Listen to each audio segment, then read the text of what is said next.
feeling like I'm Akademiks. Can't ride away tomorrow. Here's now where we're, oh my God, I feel like with Diddy, bruh, Diddy's going through so much bad press with like interviews and shit like that and other things, bro. It's like, my nigga, look. Let's see, Diddy shine. Look at this. I remember when Shine came home from jail. They released Shine, right? And then they deported him to Belize, said he couldn't come back to the United States. So he goes back to Belize. And do you remember when Def Jam signed him to a record deal? They gave him what, $8 million? How much? L.A. Reid gave him $1 million. All right, so L.A. Reid gave him $1 million to put out an album, and the album never came out. I knew that when L.A. Reid went to give him that $1 million, that was Puff giving him the money, but he had to give it through L.A. Reid. They never intended on giving him an album. If they would have gave him $1 million for an album, wouldn't we have heard an album? Okay, so what you're saying is this is Puffy's way of paying Shine off for taking the rap for him. You're very smart, yeah. But then that's typical, you know. You always have other people paying other people for things that people need them to pay for. That was just one. I remember when Shine came home. God damn.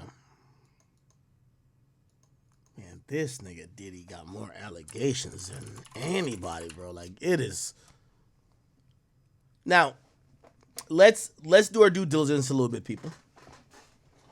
Because we're hearing so many rumors, we're not going to just immediately jump to the conclusions that everything is true.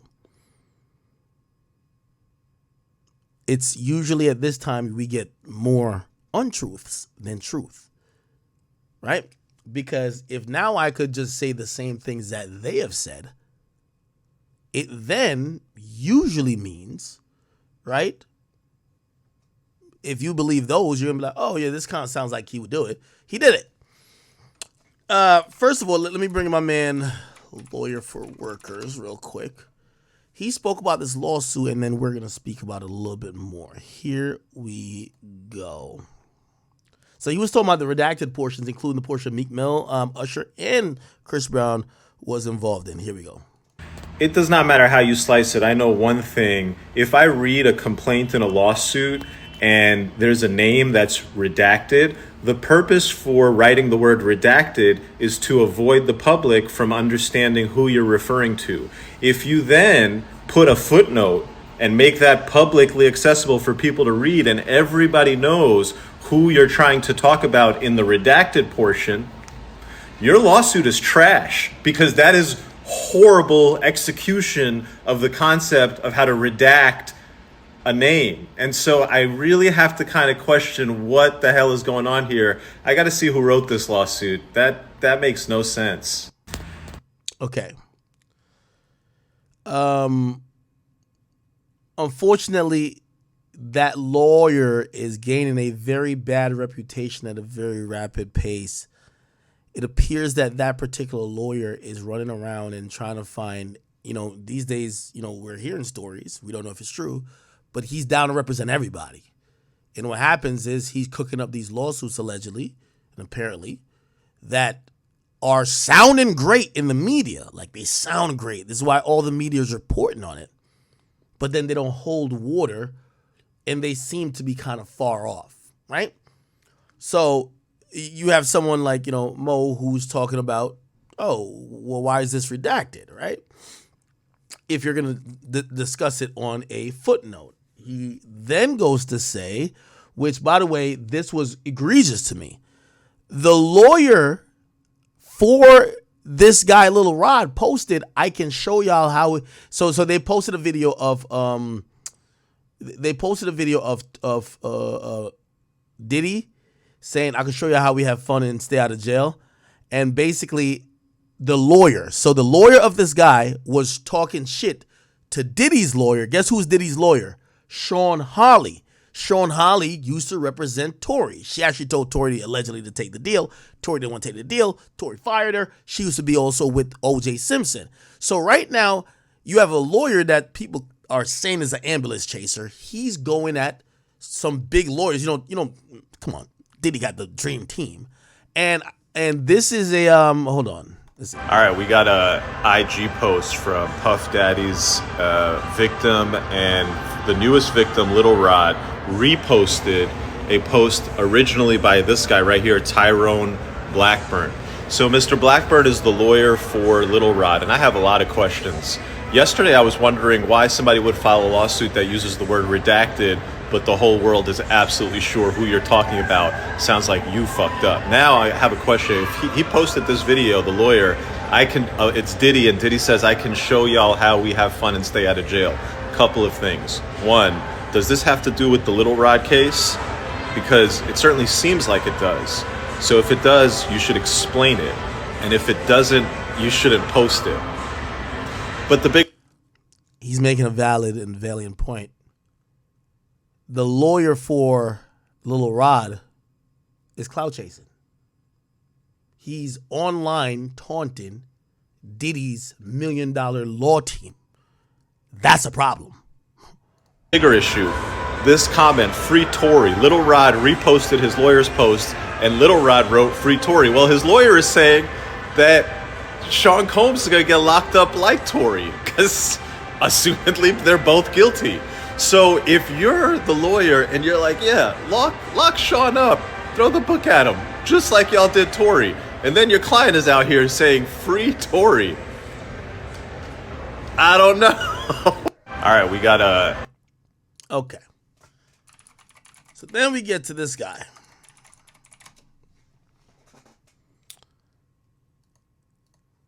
The lawyer of Lil Rod posted this. I know y'all niggas know if I ain't hot, y'all niggas ain't hot. Well, this is a message to everybody. I don't know, y'all acting like I could be motherfucking lukewarm and y'all gonna be hot. You ever put your foot in a bathtub, that shit scalding hot, you feel like the meat just got torn off that shit. Yeah, hot. And I can show y'all how we have fun and stay out of jail too. Now, it looked like, by the way, these videos are coming and pictures are coming because Diddy was allowing people to videotape him. I don't know if he thought he was shooting a documentary or something of the sort, but there's a bunch of these videos that Lil Rod got a hold of. What you'll find here is a lot of litigation, not in court. So you have the lawyer for Lil Rod is saying, first, Sean Holly claims the shooting occurred 7 blocks away. Now the studio claims the shooting occurred a half a block away. Now TMZ reporting the shooting occurred as G stepped out the studio. If you were going to tell the truth, blah, blah, blah, where are the 911 calls? Where's the LAFD report? What's G's name? Why did blah, blah, blah? Now he's asking questions that if any paid and educated lawyer was on a case that has used this, by the way, they've used this same shooting as an allegation that they believe that was a cover-up, you wouldn't be asking these things via social media. You'll be doing it in court. That's 100% to be true, okay? What's then happened is that you get to realize this is the same lawyer who's running around trying to get, everybody who has to do with TI, and they're allegedly representing everyone to do with TI. Oh, did I close that? I guess I did. Sorry.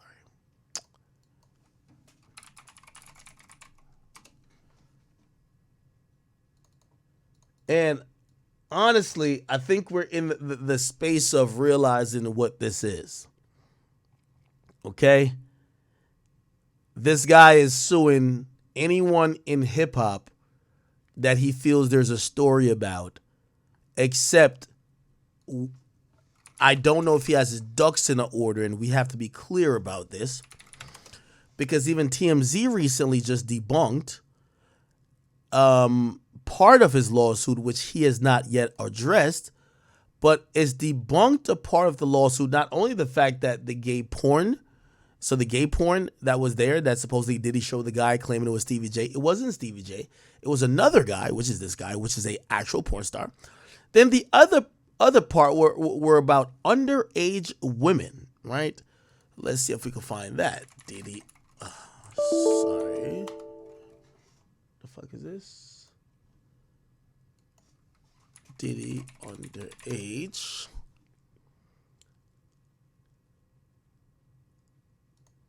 And what ended up happening is two of the women came forward in the lawsuit that were said to be underage. And you got to now think about it.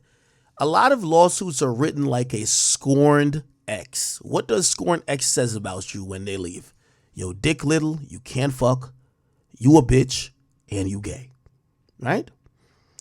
That's what usually said. They might even say, oh, you fuck, like you get with a girl that's younger than them. Yo, you like kids. Whatever, right? We do know the word of a scorned ex cannot be respected. That's how a lot of lawsuits are filed. So two of the women who were accused to be underage, they were written up in the lawsuit as being underage. They have came out. By the way, this is one of them here that was listed in the lawsuit. This is the picture from the lawsuit. And it says Mr. Combs was an underage female. Okay? Then there's another woman that they have pictured with Mr. Justin Combs. Well, the woman actually came out, and one of them said, and this is Diddy's lawyer, who I guess, Diddy probably remembers the night, his son remembers the night, they know the women. The woman came out and attested and said, hey, no, that's me in that picture. Yeah, I'm 33. Keep in mind, everything happened 2 years ago. So she was far beyond 18. So even 2 years ago, she's in her 30s, and the lawsuit claims the woman is underage. She says he even has a child. She doesn't want to publicly reveal her identity, hoping to maintain her and her family privacy. But she insists that it's 100% her in the picture. More importantly, she's been provided with a photo of Chelsea, which they're told her in the same bodysuit outfit. Apparently they're wearing the photo. Okay, whatever. There's another picture of Justin that shows him purportedly partying and hanging with underage females at the same party. But Holly tells us that too is false, as the woman whose face is blacked out is actually his 32-year-old girlfriend. Remember when we did that type of Google as well? 32-year-old girlfriend. So we've obtained what we're told is an unredacted version of the photo in the lawsuit. And sure enough, it happens to be his significant other, the one that we actually pulled up, Stephanie Rado. This is her Instagram. 2 years ago, she don't look like she would be underage, does she? Grown-ass woman. Don't you say? So Holly points to this as evidence that Rodney and his attorneys were at minimum careless in putting this thing together.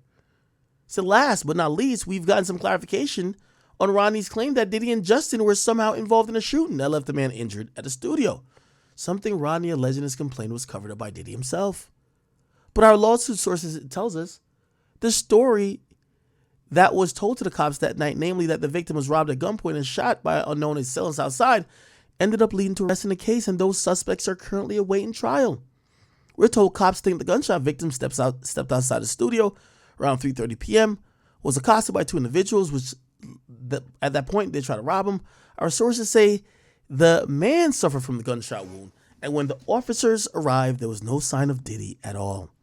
The alleged culprits, Rudolph Flowers and LaRon Bundley, and we're told there are suspects in other crimes in and around L.A., including follow home robberies.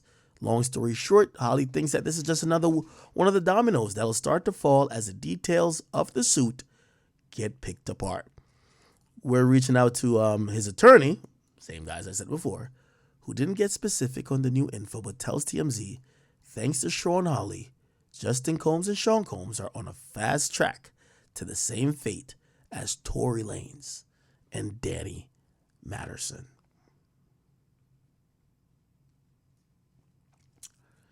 Point of me saying that is that it wasn't the underage girl in the video. And we need to be very clear about that. Which, by the way, I should put out that the first woman in question, Chelsea says, hold on. I think she's seen kissing Diddy. Chelsea Diddy underage. Maybe there's another article.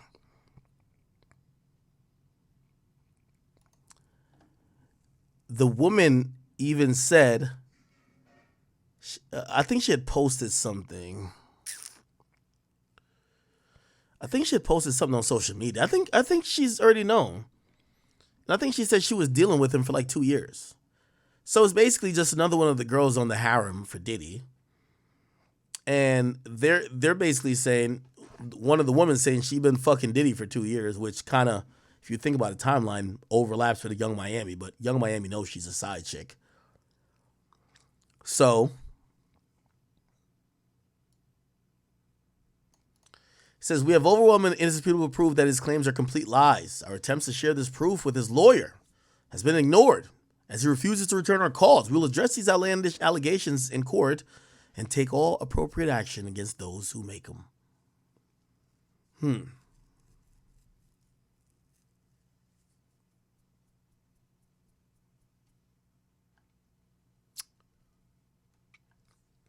All right.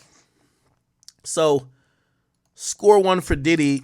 We're gonna take that lawsuit with a grain of salt, and this is why, if Meek wasn't as dense and as stupid as he is, he would realize the same lawsuit that names him is actually falling apart, and it's falling apart in real time. And if anything, he could just piggyback his assertion, like, "Yo, that's false. That's not true. Of course, I'm not gay." He could piggyback it by saying the lawsuit's trash. It's falling apart already, and the judge hasn't even looked at it. Like, it's just garbage. But instead, he takes out his personal gripes on me and whoever else he claims, right? Cool. Let me see what else.